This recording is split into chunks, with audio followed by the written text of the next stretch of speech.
Kaya sa mukha mo.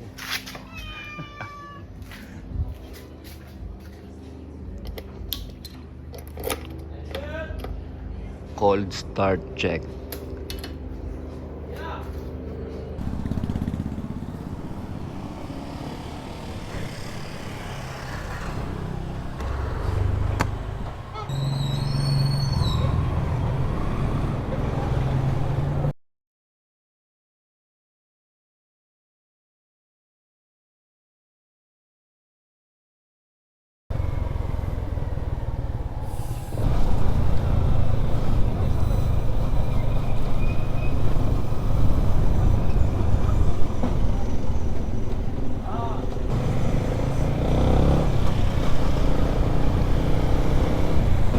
Ops!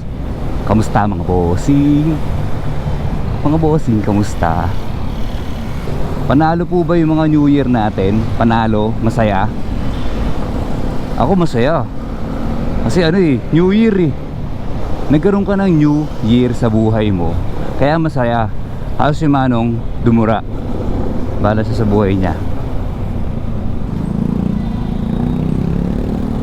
Sige po kuya. Nahirapan po akong pumasok ngayong araw na to. Muntik-muntikan ko pang dalin yung Honda Beat ng aking kuya ni Utol. Kasi hindi ko to ma-start. Eh kikita ninyo, pulbar pa yan oh. Nabawasan pa lang isa oh. Ngayon lang siya nabawasan mga bossing. Ginasan ko to ng 300 noong January 2. At ngayon po ay January 7 na. First time nagbawas ng bar. Tansya ko yun eh, 300 ako ngayong diba? January 2. Tapos dalawang 200 na lang to ngayong buwan. Parang ganun tama. 3, 4, 5, 6, 7. Okay, dalawang 150 testingin ko. Kasi ako ngayon matipid na po yung driving habit ko ngayon. Kasi meron akong New Year's Resurrection. Kayo po ba? Meron po ba kayong mga New Year's Resurrection sa inyong buhay? Yung panata ninyo ngayong 2025. Sinasabi ko yung New Year's Resurrection ko dati naman akong matipid. Naghalo-halo na sa tagal ng panahon. Naging matipid yung driving style, tas naging mabirit yung driving style. Iba-iba na kung saan mo na gusto, kung anong gusto mo ibalik. Pero ngayon magmamatipid po ako. Pinangako ko na yan eh. Pagpasok ng 2025, meron akong panibagong New Year's Revolution. May mga magiting tayong pulis sa harapan, mga bossing. Medyo hingal ako magsalita ngayon eh. Oo, hingal. Kasi naging intense po yung tibok ng puso ko kanina. Naging intense kasi hindi ko to ma-start. Hindi ko siya ma-start. Ayaw nyo mag-start. Ilalagay ko na siya sa 5th gear. Di ba, naka-off. Kasi sa 5th gear, hila na ako ng hila sa gulong. Kaya po naging intense na yung tibok ng puso ko. Napagod na ako eh. Tapos sabi ng kapatid ko, kukunin niya raw yung pinakuha ko kay Utol yung contact cleaner ka ako na itong push start. Pagpasok pa lang sa bahay nakita ko kumislap to. Ting! Kumislap siya ng kasing tingkad ng bituin po. Ginamit ko kagabi to eh. For the first time in my life, in the eternity. Nakita ko kumislap to. Kagabi naman kasi ba't ko kasi iba sabi ko nung unang panahon, hindi ko na yan papansinin. Tatanggalin ko na to sa isip ko. Kagabi ewan ko ba't ko pinindot yan. Yung pong kill switch. Hindi ko siya ma-start tuloy kanina umaga. Ngayon lang pala kasi papasok pa lang ako. Bihira niya no. Kaya ito, matindi yung palpitation ng puso ko. Sumamadali na ako kanina eh. Sabi ko tumitibok-tibok na puso ko. Buti sabi ng kapatid ko gamitin ko rin Honda Beat. Kasi plano ko na mag-angkas, mag-book.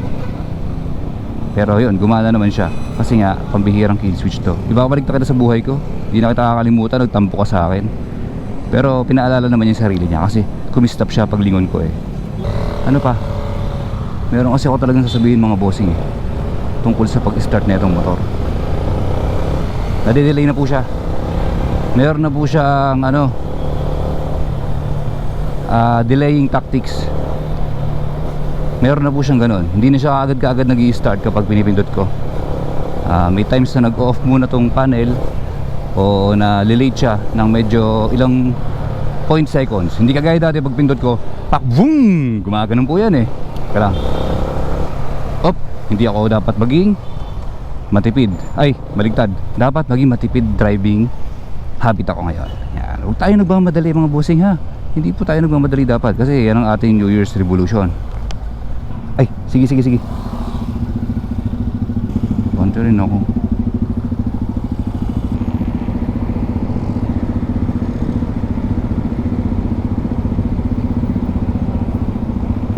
Ano pa, dali, habang nakahinto. Nagpa-fog yung ano ko, yung visor ko, grabe yung fog niya kasi nga bumubomba yung puso ko kanina eh. Parang natataranta na kasi ako, ayaw mag-start na ito dahil dito. Dahil sa'yo. Kakalimutan na kita ulit. Hindi, diyan ka lang.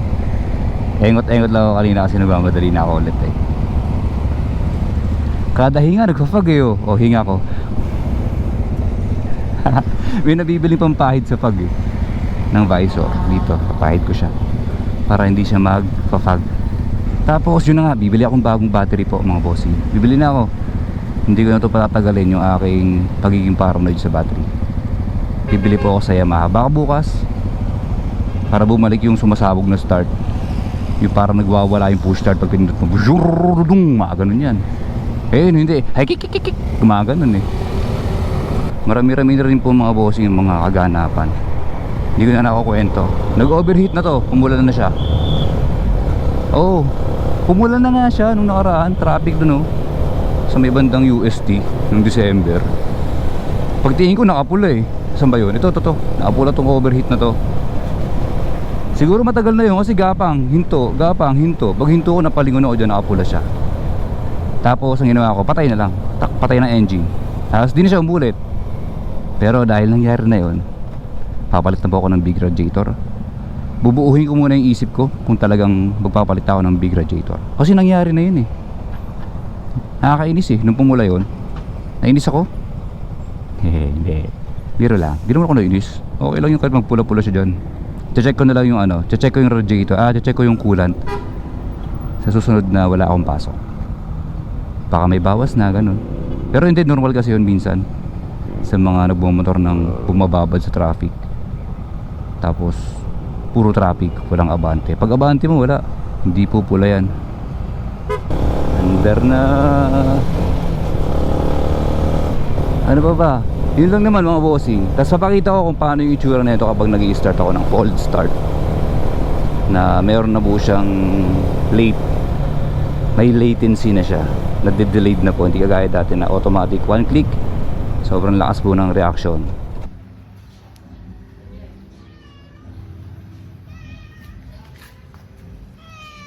Nasa mukha mo.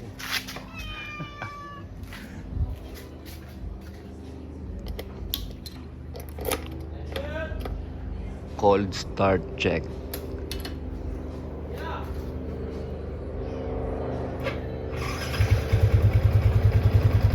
Yun na, napansin nyo naman siguro mga bossing. Kailangan na tong i-hold. Ngayon ang helicopter.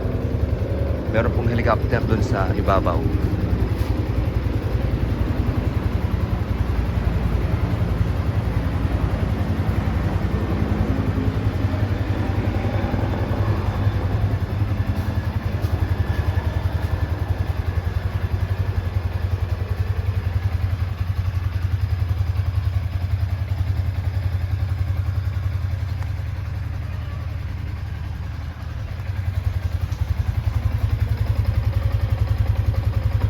Nag-iisip ako na kung bibili na ako ng bagong battery.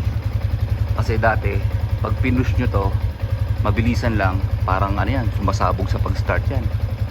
So ngayon, kailangan na siyang i-hold. Indication na po yun na yung battery mo is paluma na.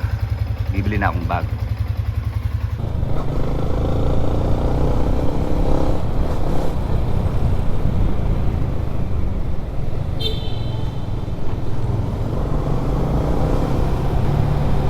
Saktuhan lang yung dating ko ulit oh.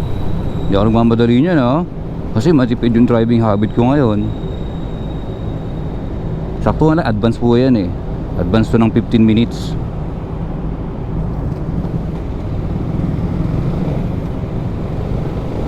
At saka nga pala, batang bata pa tong motor. May mga basic na katanungan po na tinatanong nila eh. Ilang taon na raw ba to? Eh ilang taon? Mag-aapat na taon na. Isa pa pala yun, yung 4 years, almost 4 years, talagang kailangan ko na magpalit ng battery na bago. Pero dahil ayoko dito, saan ako? Yan, dito na nga lang.